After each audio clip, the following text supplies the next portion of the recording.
రోజు రోజుకి మిమ్మల్ని చూస్తుంటే నాకు చాలా భయం వేస్తుంది. మన మనుషుల్ని కూడా చంపేస్తున్నారు. ప్రకాష్ని చంపాల్సిన అవసరం ఏముంది? అసలు ఏముందా జాస్తిపల్లిలో? I have a confirmation. ఇన్ని రోజులు మనం ఇండివిజువల్గా వర్క్ చేస్తున్న ప్రాజెక్ట్కి కన్క్లూజన్ దొరికింది. It's a sensational news. మీకు డీటెయిల్డ్గా అన్నీ ఎక్స్ప్లెయిన్ చేయాలి. చాలా important and emergency sir. Okay, let's meet in the conference room.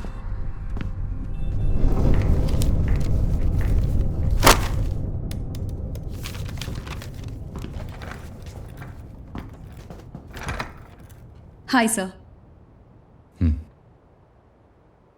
అనంత పద్మనాభస్వామి గుడి. 1000 ఏళ్ల చరిత్ర కలిగిన ఈ గుడి ప్రపంచంలోనే రిచెస్ట్ టెంపుల్ అని అందరికీ తెలుసు. ఈ గుడి గురించి, దాని పరిసర ప్రాంతాల గురించి రీసెర్చ్ చేస్తున్నప్పుడు చాలా ఆసక్తికరమైన విషయాలు బయటపడ్డాయి. 17th సెంచరీలో ట్రావెన్కోర్ కింగ్డమ్ ఆ గుడిని ఆధీనంలోకి తీసుకుంది. అప్పటి ట్రావెన్కోర్ రాజైన మార్తాండవర్మ వైష్ణవ భక్తుడు.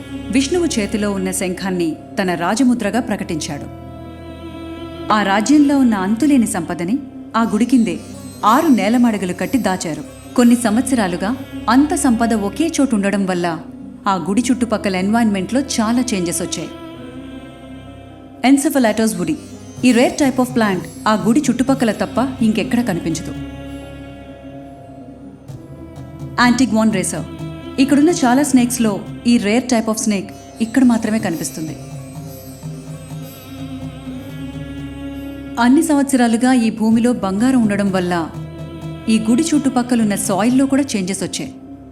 అందుకే ఇలాంటి రేర్ టైప్ ఆఫ్ ప్లాంట్స్ ఇక్కడ పెరగడం అండ్ నేల మీద పాకుతూ బతికే ప్రాణులు లైక్ రెప్టైల్స్ ఇక్కడికి ఎక్కువగా అట్రాక్ట్ అవుతాయి.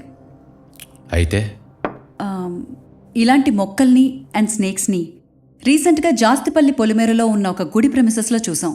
అది కూడా వందల సంఖ్యలో. ఆ గుడికి అనంత పద్మనాభ టెంపుల్కి ఏమైనా సంబంధం ఉందా? ఎస్ సార్, సంబంధం ఉంది. వైష్ణవ భక్తుడైన మార్తాండవర్మ అనంత పద్మనాభస్వామి గుడిలానే దక్షిణ భారతంలో 12 వైష్ణవ దేవాలయాల్ని కట్టించాడు. ఈ 12 గుళ్లలో విష్ణుమూర్తి విగ్రహం ఒక్కొక్క గుడిలో ఒక్కొక్క పోస్చర్లో ఉంటుంది. అందులో ఒకటే జాస్తిపల్లి పొలిమేరలో ఉన్న ఈ గుడి. ఇక్కడ ఒంటికాలి మీదున్న విష్ణుమూర్తి విగ్రహాన్ని స్థాపించారు. మా రీసెర్చ్నంతా అనలైజ్ చేస్తే అనంత పద్మనాభస్వామి టెంపుల్లో ఉన్నట్టే ఈ జాస్తిపల్లి టెంపుల్లో కూడా నిధుండాలి. అండ్ అది కూడా ఎన్నో రెట్లు ఎక్కువ. ఇంకా ప్రాపర్ కన్ఫర్మేషన్ కోసం ఆ గుడిలోకి మనం వెళ్ళాలి. ఎస్.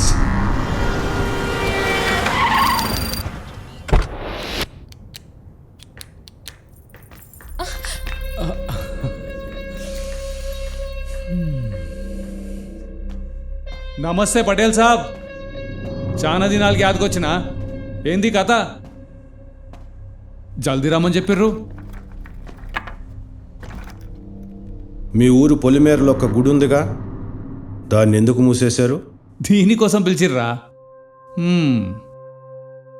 100 ఏళ్ల క్రితం దేవుడు ఒంటికాల మీద ఉండు ఊరికి మంచిది కాదని గుడి మూసిండ్రు అప్పుడు పూజారులు. అప్పటి నుంచి మేము కూడా అట్లనే పాటిస్తున్నాం. అయినా ఆ గుడితో మీకేంది పంచాయతీ? అదంతా నీకు అనవసరం. మీ గుళ్ళో మాకు పనుంది. మీ ఊరు జనాలకు తెలియకుండా చేసుకోవాలి. మా ఊరు గుళ్ళో మీకేం పని? ఆయన అట్లట్లు ఊరుకుంటారు జనాలు. 5 కోట్లు ఇస్తా. ఎందుకు సార్? కాలిపిల్లి పైసలు ఖరాబు. ఇవన్నీ అయ్యే పనులు కావు. ఎంత కావాలో చెప్పు. సార్ మీకు అర్థం కావట్లే, మళ్ళీ చెప్తున్నా. దేవునితో ఆటలొద్దు. 20 కోట్లు.